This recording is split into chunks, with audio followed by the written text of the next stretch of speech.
Fala Doc, beleza? Meu nome é Giovana e hoje eu tô me intrometendo aqui dentro da endocrinologia para conversar com vocês sobre hipertireoidismo. Então, bora lá?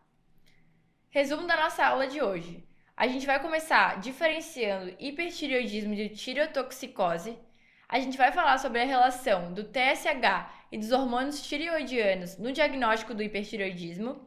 A gente vai falar das manifestações clínicas do hipertireoidismo, definição, diagnóstico e tratamento da doença de Graves, do adenoma tóxico e do bócio multinodular difuso.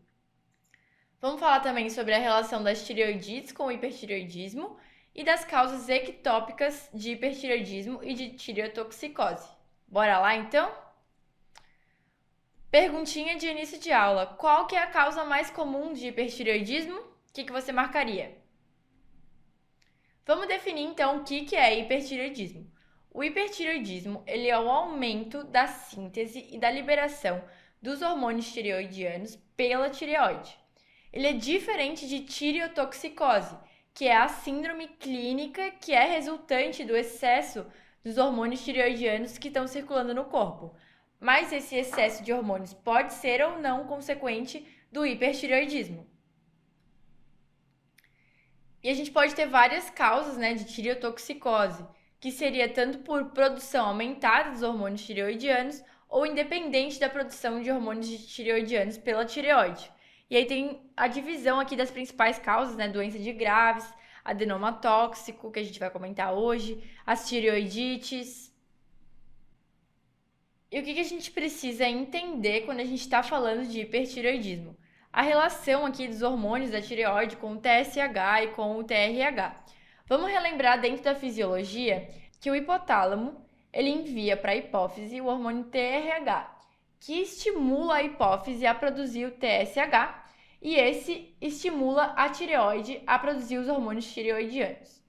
Então, quando os hormônios tireoidianos eles estão aumentados, eles fazem feedback negativo com a hipófise e com o hipotálamo para que eles parem de produzir esses hormônios TSH e TRH. Então, quando a gente tem um quadro de hipertireoidismo, ele não é fisiológico, né? Então, os hormônios da tireoide, eles estão fazendo muito feedback negativo e o TSH, então, vai estar muito diminuído. Beleza, Doc?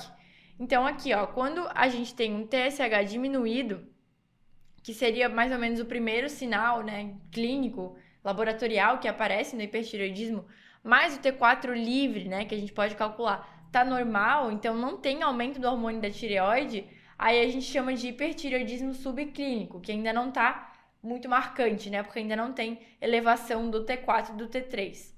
E quando o TSH está diminuído e o T4 e o T3 estão elevados, daí que a gente tem classicamente o hipertireoidismo clínico.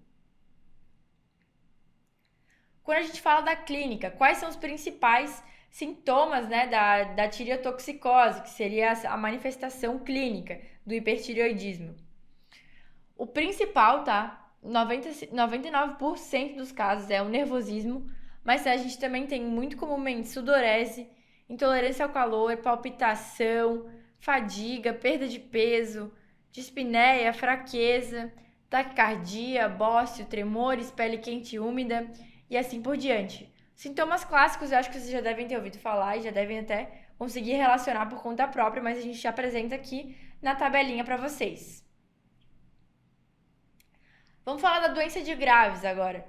A doença de Graves, ou Graves, né, é a etiologia mais comum de hipertireoidismo. E o que causa essa doença, né? É uma doença autoimune, em que a gente vai ter produção de anticorpos do corpo que vão agir contra os receptores de TSH que estão na tireoide.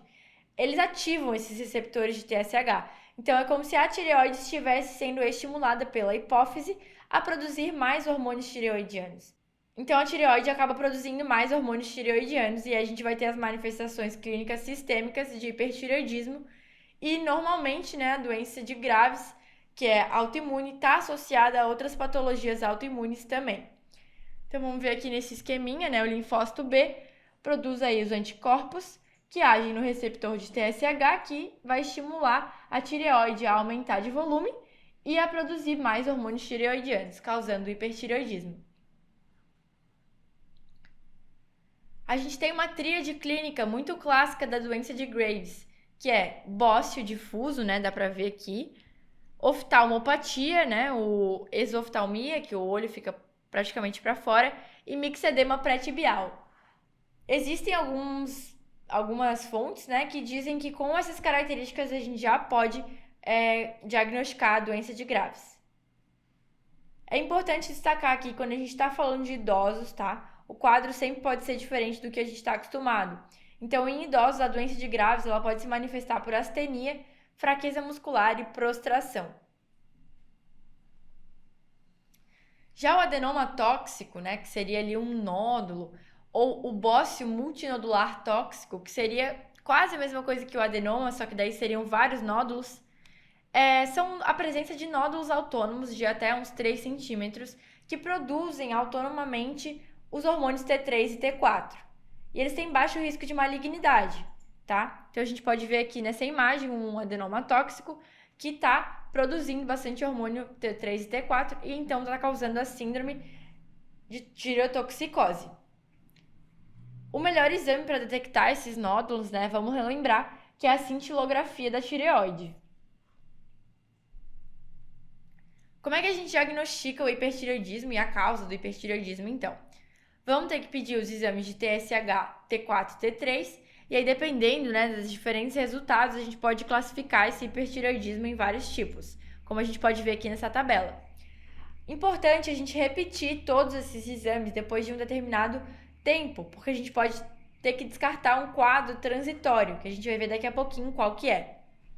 Também podemos dosar a quantidade de TRAB, que seria os anticorpos que agem contra os receptores de TSH. Fazer um exame de captação do iodo radioativo, que aí esse exame ele capta quanto iodo está sendo destinado para a tireoide, para a produção dos hormônios T3 e T4. Então ele basicamente vê a função da tireoide, né? Ver se esses hormônios realmente estão sendo produzidos na tireoide. E vamos fazer também o exame de cintilografia, que é muito bom para ver nódulos.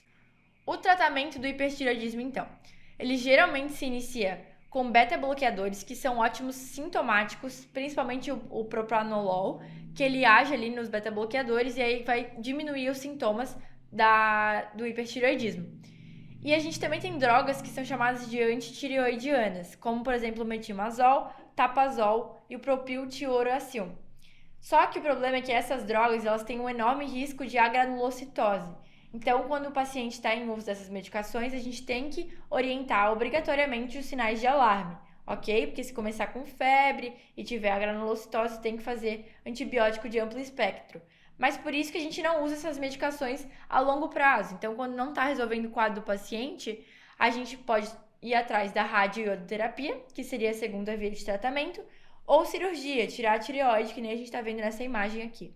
Tireoidectomia. As tireoidites, então, são outra causa de hipertireoidismo, né?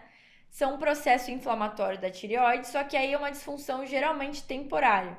Por isso que é importante repetir as provas, né? De TSH, T4, T3, depois de um certo tempo, para ver se não era uma tireoidite. As agudas, geralmente, elas são bacterianas e elas não cursam com hipertireoidismo. As subagudas, elas são divididas em 3 principais, né? Que seria a granulomatosa de Dequervain, que seria viral. Linfocítica ou indolor autoimune e pós-parto também autoimune, elas geralmente cursam com hipertireoidismo em fase inicial, mas depois elas evoluem e o hipertireoidismo diminui, ok? E as crônicas, principalmente aí a tireoidite de Hashimoto e de Riedel, elas cursam com hipotireoidismo, não é comum cursar com hipertireoidismo. Na subaguda, então, vamos ver aqui nesse gráfico, né? A gente pode ver que tem um período aqui que geralmente cursa com hipertireoidismo, aumento de T4, né? E TSH baixo e cintilografia baixa também. E depois ela vai cursar com um período de eutireoidismo e depois aumenta aí de novo para hipotireoidismo, beleza? Então, quando a gente está diante de um quadro agudo aí de hipertireoidismo, a gente tem que pensar nas tireoidites também. Geralmente elas cursam com dor. E o tratamento vai ser também sintomático com beta-bloqueadores e anti-inflamatórios. Outras causas de hipertireoidismo, existem as causas ectópicas, ou seja, não é a tireoide que está produzindo os hormônios tireoidianos. Aí a gente pode citar a mola datiforme, que seria quando a porção alfa do beta-HCG ele acaba estimulando o receptor de TSH, como se tivesse TSH estimulando lá na tireoide a produção de hormônios tireoidianos. Então, é uma causa ectópica, mas ela está estimulando a tireoide também. E aí, a gente pode diferenciar, né, essas causas com o exame de captação de radioiodo, porque daí a gente vai ver se o radioiodo está sendo destinado à tireoide ou não. Aí a doença de Graves, né, o bócio, o adenoma, a doença trofoblástica, que é a amíloide datiforme, que é ectópica, mas produz os hormônios na tireoide, vão cursar com captação de iodo normal ou elevado. E a captação baixa seria aqueles quadros que não têm um aumento assim diretamente na tireoide. Outra causa ectópica também são os tumores hipofisários que produzem o TSH, porque daí o TSH vai estar estimulando ali, né, a tireoide a produzir os hormônios tireoidianos. Mas quem iniciou todo esse processo foram os tumores que estão na hipófise. Bora fazer flashcards para revisar esse tema então? Qual antihipertensivo é o mais utilizado para diminuir a tempestade tireoidiana? É o propranolol. Quais são os anticorpos mais comumente encontrados na doença de Graves? É o anticorpo contra os receptores de TSH da tireoide, que a gente chama de TRAB. Qual é a tríade clínica clássica da doença de Graves? Bócio difuso, oftalmopatia e mixedema pré-tibial. Diagnóstico do adenoma tóxico e do bócio multinodular tóxico é feito por meio de qual exame? Cintilografia da tireoide. Respondendo à nossa questão do início, qual que é a causa mais comum de hipertireoidismo? É a doença de Graves, ou Graves, né? Como é que isso cai na residência? Vamos ver essa perguntinha aqui, ó. Uma mulher de 37 anos, ela tem doença de Graves diagnosticada já, tá usando os medicamentos antitireoidianos e persiste com sintomas, insônia, palpitação, tremor de extremidade, mal-estar. Fez novos exames, o TSH dela tá baixíssimo, o T4 livre tá alto e já tá aí afetando outros órgãos, né? O TGP e TGO estão bem elevados também. Hemograma e função renal estão normais. Teste de gravidez negativo. E aí, como é que a gente vai conduzir esse caso, né? Vamos lembrar que o tratamento da doença de Graves, então, a gente inicia com as medicações, não resolveu, a gente parte para radioiodoterapia, não resolveu, a gente parte para tireoidectomia. Então, a resposta seria a letra D, indicar o tratamento com radioiodo. Beleza, Doc? Resumindo a nossa aula de hoje, então. Hipertireoidismo e tireotoxicose não são a mesma coisa. Hipertireoidismo é o aumento pela tireoide e tireotoxicose é a síndrome clínica derivada ou não desse aumento. A doença de Graves é a causa mais comum de hipertireoidismo.